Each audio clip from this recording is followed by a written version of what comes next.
Okay, as you can see, I suppose where to put your money at CIMB, as you see from the earliest chart, 1.9% highest for now. We keep costs very down. We only have 2 branches, 6 ATMs, so very simple for my boss to manage itself. Okay, I suppose to get right into the theme of the day itself, I mean, earlier the first question is what's for the US markets after Trump won at least, or kept some of his seats as far as the Senate side is concerned itself. I suppose this is where it gets very interesting as far as the US markets and US investors' psyche is concerned, because they went back to, let's say, the midterm election of the past, well, at least since the Second World War itself, I think 18 midterm in all. And every one of them, after the midterm election, market chong itself, even 1 year after as well, they say. So in that sense, it's pretty straightforward. No matter how the midterm came out, market is going to chong itself.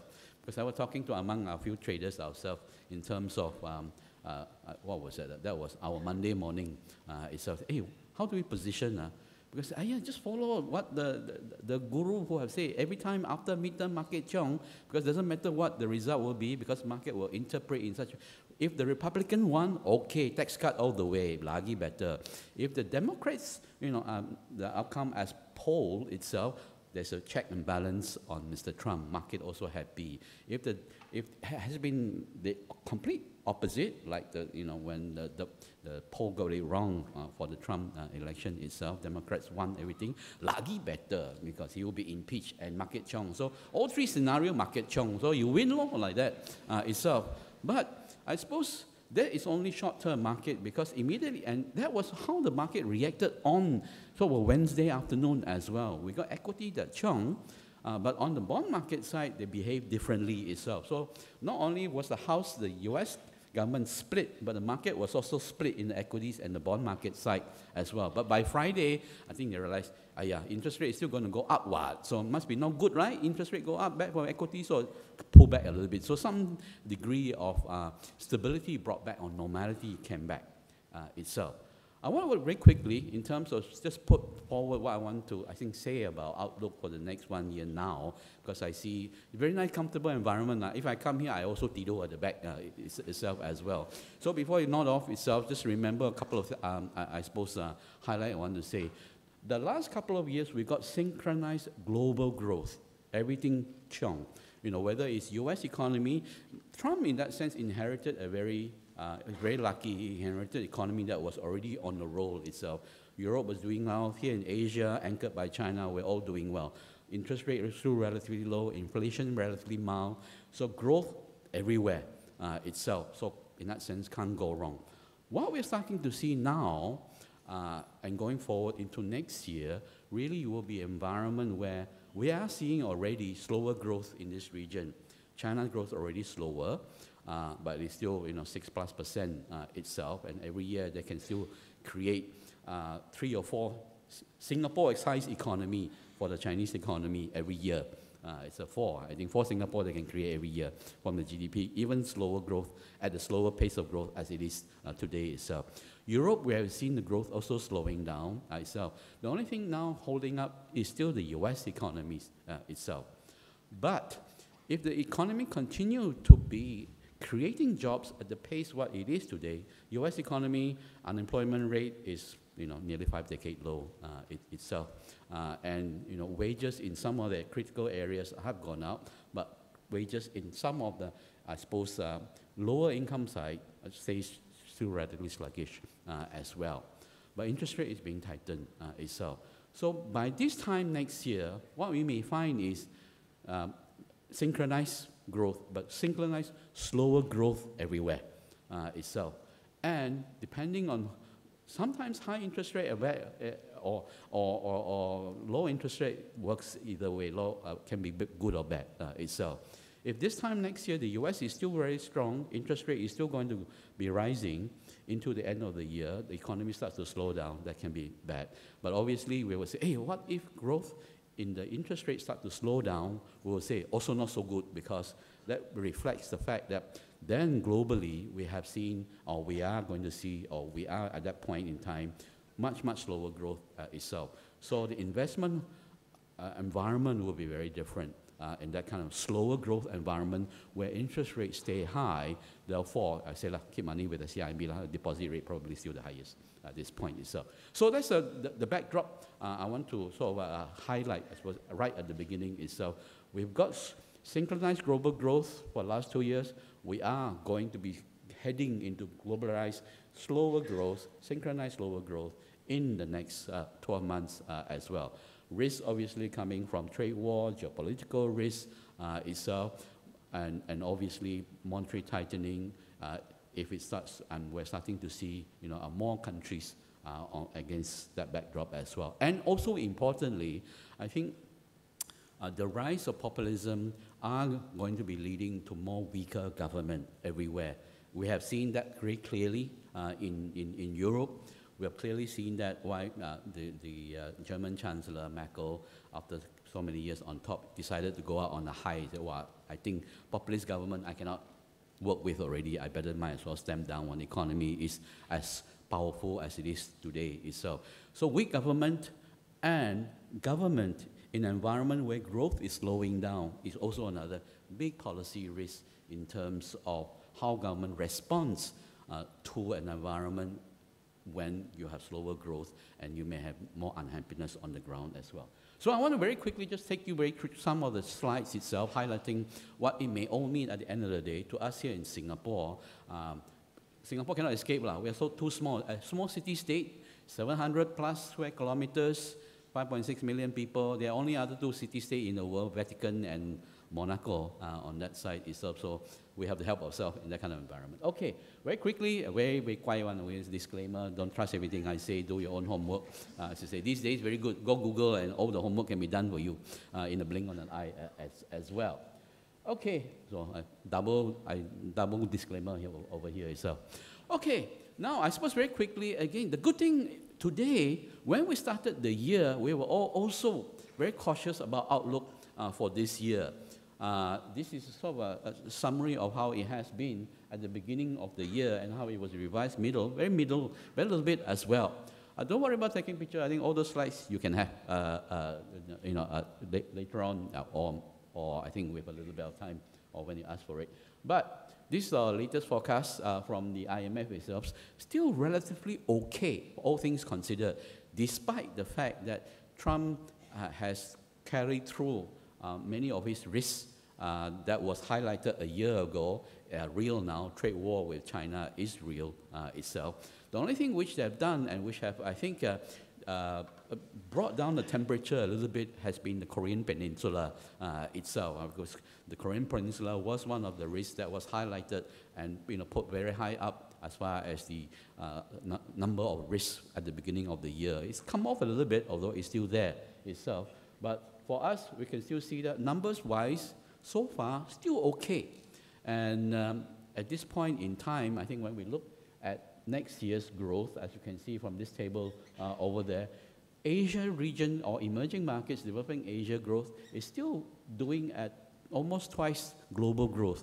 So that's another, I think, big positive we have here in Asia, in that the center or the gravity of growth, or the momentum of growth, is being driven increasingly and probably in the coming years and decades from Asia itself, as we continue to, I think, leapfrog the older developed Western economies, primarily because new technology allows us, many of the emerging economies, be it Myanmar, or we don't have to talk about China, obviously, or Vietnam itself, to be able to capitalize on technology to have that huge improvement in productivity that can drive, obviously, job opportunities, income growth, obviously, business along the way as well. So in between all this worry about interest rate and growth, I think the underlying story of this morning I want to leave you with Asia growth is still relatively very resilient going forward, driven by just opportunity in, say, emerging markets and emerging technologies itself. So as economists, very boring. We say the last year is good, or so itself. Next year's not too bad. We just draw a straight line and forecast that, okay, that will be like that for for the coming decades. But obviously, as we look back from this chart over here, from the 80s itself, I draw from the 80s because that's when I started working itself. We do get every 10 years or so very massive disruption itself. And maybe this time the disruption is in the form of Donald Trump, in that, while midterm election tends to be followed with markets doing good, maybe Mr. Trump has interrupted that record as well. And, this time midterm may not be as robust as the previous 18 midterms election itself. So the bottom line here is, are we still going to be seeing this kind of growth? We are keeping our fingers crossed. But again, something to remember is the markets is a good indicator of how economy will be, at least 6 to 9 or even a year down the road. So if you look at the performance of the market here, Asian equities has come off generally since February. This has been a far more volatile year in February and October itself. And therefore, we may say that, okay, Asian equities look set, therefore, to lead the real economy. So next year's growth likely to be slower. I think we are in agreement on that side. Where the US equities correction and the developed market correction may also tell us is that growth in the developed economy will also come off. The question is how much and to what, how fast it come off next year as well. So just as we see growth opportunity over here, we are mindful that as this chart shows, there can be very abrupt interruptions just because there are some external shock that we never really anticipated as well. So key forecast for ASEAN itself is that, yes, our growth is still okay for now. And even if there's some shock, may not be as extreme as the 98 shock or the recession itself, the balance sheet of companies and countries here are generally stronger than in the previous decades as well. So we should be able to rebound back faster as well. So don't panic. If the market, were to face an unexpected, I suppose, shock in the coming year or two, I think everybody of us, as far as private sector analysts are concerned, are looking at the possibility of a downturn. We don't know how big or how large in the next 2 to 4 years, but there's a lot of you can make a ton of money or lost a ton of money in that period if you're of that 2 to 4 year as well. So we don't want to be over kiasu, mindful that every year that we ticked off is a year that we managed to overcome, and we look forward to the, I suppose, challenge coming through. And this again is a summary. I mean, next week, for those of you who don't have to be in Suntec, there will be a handful of very important people in town for summit. You're talking about the Chinese Premier Li Keqiang, the Russian President Putin is in town as well. Japanese PM Abe is in town as well. So many leaders are in town for the ASEAN Summit itself, plus the ASEAN Plus Summit. There are many other mini summits at the sideline next week in around Suntec and Shangri-La, etc. As well. And what we do see out from there, all the ASEAN leaders are also in town as well. And if you look at the ASEAN growth again, as I say, is where are the area of growth that can potentially give us that growth momentum? It's really the smaller ASEAN emerging economies around here, where new economies are being new businesses are increasingly being created by opportunities coming from essentially technology that allows them to bypass. They don't have to, let's say the banking system, they don't have to go through the way that we develop, say, our banking system, in a traditional manner. They can leapfrog primarily because technology allows them to be able to have the banking facilities, even if they are in the remotest part of, say, Vietnam or Myanmar as well. So that can give them that leapfrog that allows the economy to create wealth and income very rapidly itself. So this chart or this table is really to show that there is that opportunity around here. Growth is still very strong, and the plus side for now at least still is inflation, though ticking higher, is not any more serious than prior cycle as well. So it looks very nice at this juncture in terms of this kind of picture, but obviously when a lot can still happen as a result itself. I just want to highlight, I suppose, the bottom here in terms of the global trade growth. We have and seen the slowdown already. So this is very clear in that we know economies will be seeing slower growth. The only question is how much. and whether it's going to be falling off faster, a lot of will depends on how the trade war and all those things pan out as well. Inflation still remains manageable, but I've seen the oil prices has come off a little bit. Again, it has driven up partly because of Donald Trump as well, and it has come off as well, even recent days, because of Donald Trump as well, Iran sanction and etc. As well. But what we do see is all these little uptick in prices will creep into yours and mine, in terms of what we pay for goods and services ultimately itself. But at least on the plus side is, from the global perspective, in terms of food prices, it's still reasonably stable, which is, I think, quite encouraging from the top left-hand chart itself. Okay, now, obviously, this is another reminder of the global growth momentum slowing down, although the latest numbers for the month of October, which is why the market got a bit of a flip to some extent. October numbers shows a little bit of a rebound, but that was led by the US. Everyone else were a little bit slower itself. So what it may mean is that it may look like a bit of the upper chart, a bit more volatile as we go along in the coming months and years itself. US snapshot, I would say they're still creating jobs, but what I want to draw your attention to from this chart itself, even in the US, not all industries are creating jobs uniformly.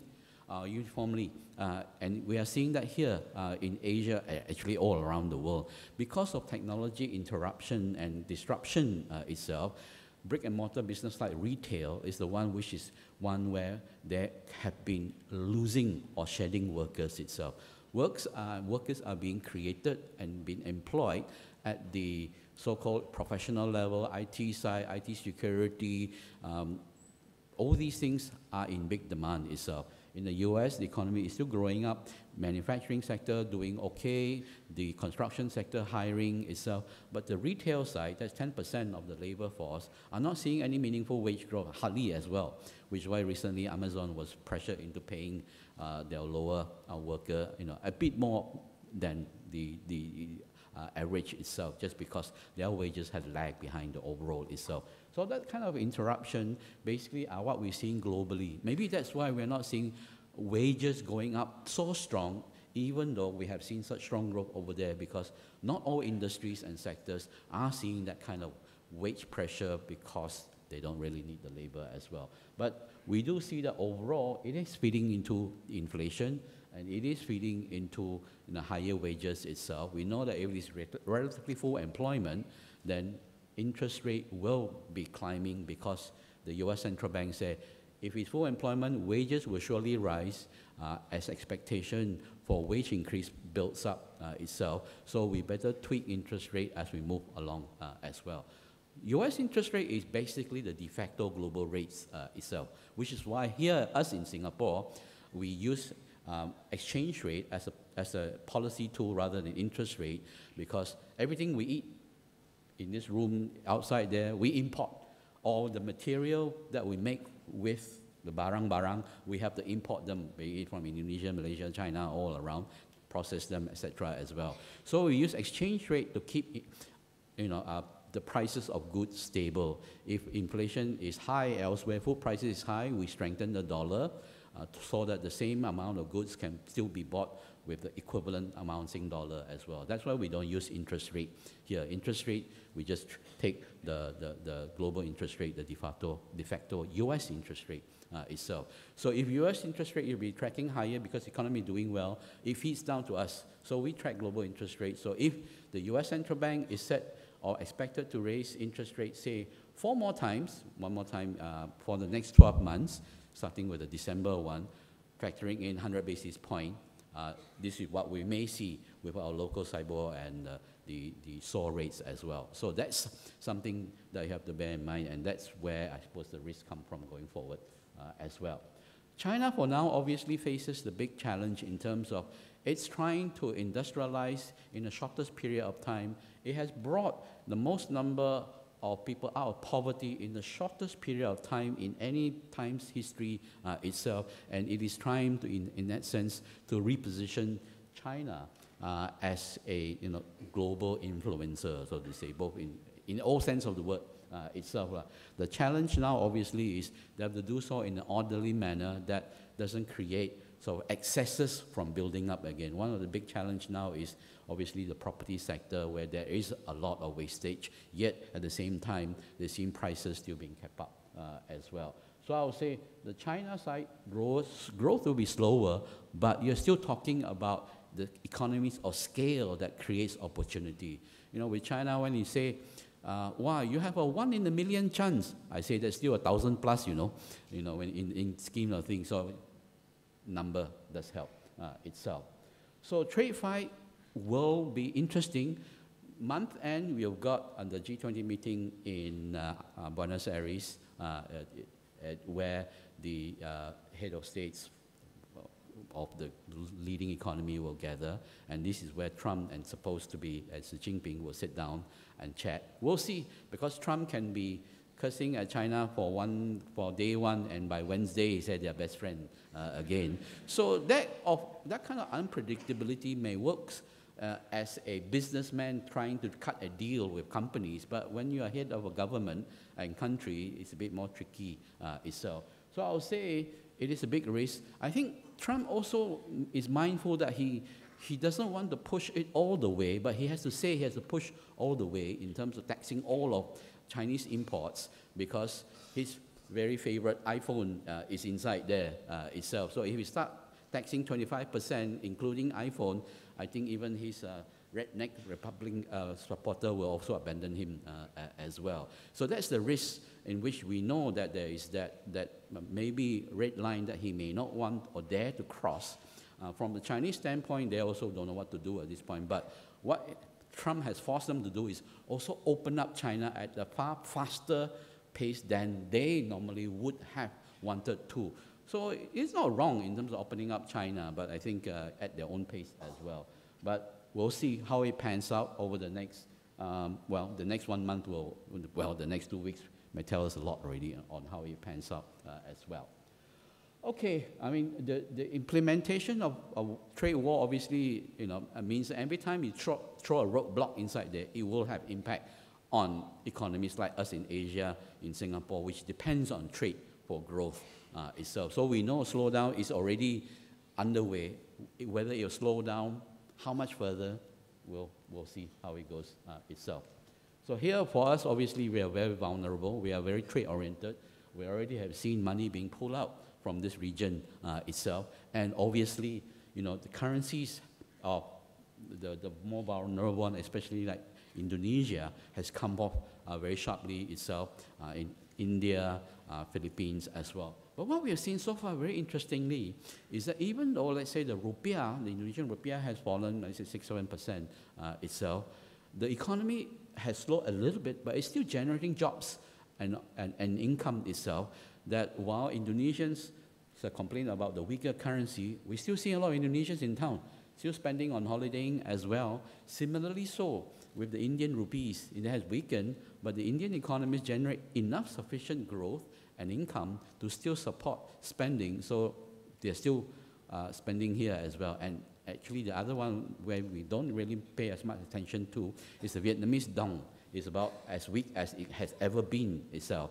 But the Vietnamese economy is still on supercharge itself. So one of the fastest growing market or the market for our tourism board has been the Vietnamese. There are a lot more Vietnamese in town for business and leisure than any time before as well. So that's where I mean by opportunities, even though growth may have slowed down itself. And anytime they slow down, obviously we are vulnerable.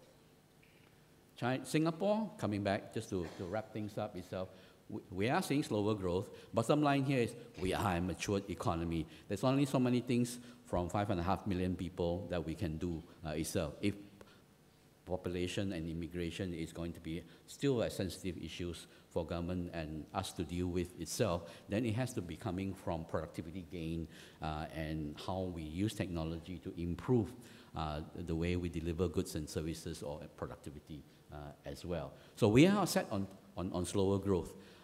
We are, past, say, 5 decades itself, 7-8% growth. Average growth is about 7% itself. Those days are gone. We are maybe seeing 2+% going forward itself. So coming back to something, if you don't put money in CIMB FD itself, how about property from this instance itself? I think it's still given. It's very important to be mindful that what can be done in Singapore can be done a lot cheaper elsewhere.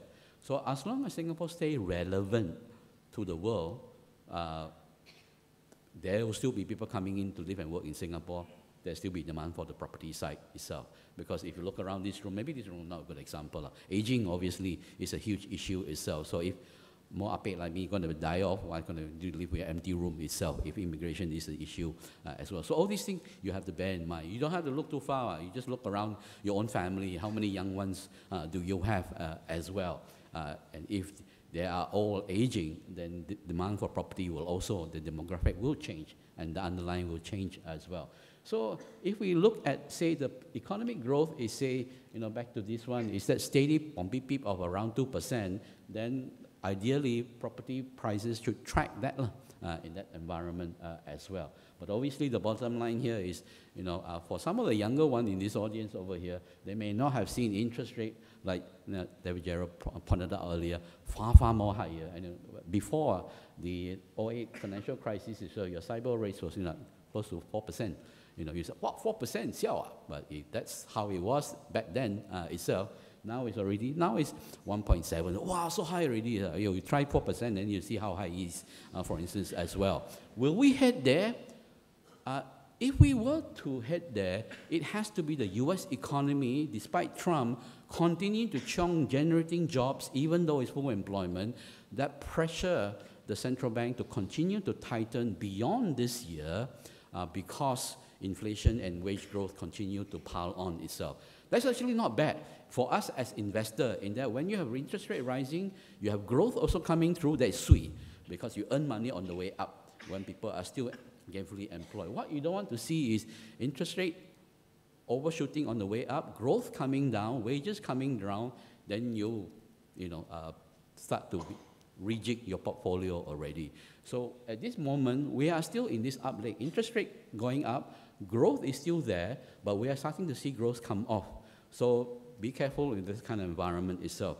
Because what we have done over the last sort of decade is that one of the biggest risks, it's not Donald Trump, but he may trigger a risk itself, is that the cheap era of cheap money and cheap borrowing obviously makes household companies, to some extent countries, pile up debt. So debt is at its highest level. But that high is not necessarily bad. Malaysia PM, Dr. M, like to mention and reiterate, wow, now I inherit a $1 trillion debt. I need to pay off. I say, uncle, your economy also grown. It's a $1 trillion economy as well. So debt to GDP, 100%. Same 40 years ago when you were ruling, GDP was 300, debt was 300, also sama-sama, 100% of GDP as well. So, that is not necessarily bad. It's what you do with the debt that matters. But obviously in an environment where debt is high, interest rate going up, and growth start to slow down, then it becomes more challenging. So this is where I want to leave you as one of the biggest risks that perhaps we may face in an environment where rates are rising, growth slowing down. But if it's slowing down and we still got gang to zhou, I still got employed, I can still service the debt, you have an orderly deleveraging, that's fine. It's only if we have an unexpected shock, then we're left with a pile of debt that we cannot service, then we have a crisis. Will this be the trigger for the next crisis? Possible, but you have to be seeing it from the standpoint of, can companies service their debt, whether it's like HyFlux, die already, cannot service my PERP itself, then that is problem itself. We are seeing indeed around the region, some companies already seeing that. We know about HyFlux here. Indonesia, some of the Indonesian large conglomerates are also facing difficulty from higher interest rate, weaker exchange rate, and slower growth as well. So will we see more companies like that in the coming months and maybe year? Yeah, we definitely will. Only risk is whether the slowdown picks up pace to challenge that one.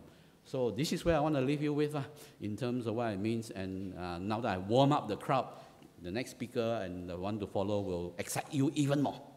Thank you very much.